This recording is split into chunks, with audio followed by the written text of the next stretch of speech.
Across the country, thousands of protests, including some here in Rockford, step away from work to highlight women, democracy, and involvement in their community. WIFR's Miriam Niesmeyer takes us to the Free America Walkout and shares what organizers hope to accomplish and the questions one politician asks about the event.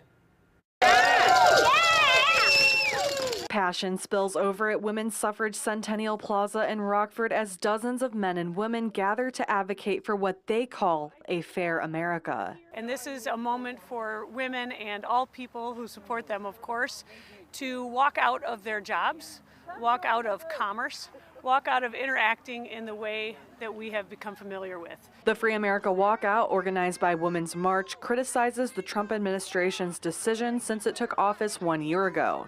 The most targeted issues are ICE raids, National Guard deployments, and transgender rights.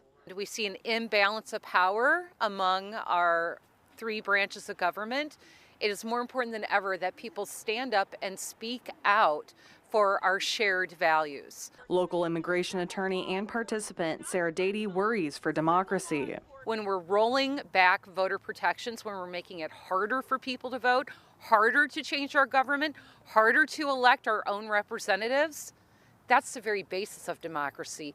Of course, our democracy is under attack. But not everyone agrees with the message behind the demonstration. I just don't understand why they're marching for free America, because that's where we live. We live in the freest country in the world. Illinois State Representative John Cabello says while he supports free speech, he doesn't believe democracy is under threat. The majority of Americans in this country don't feel that way, and it was proven in the last election.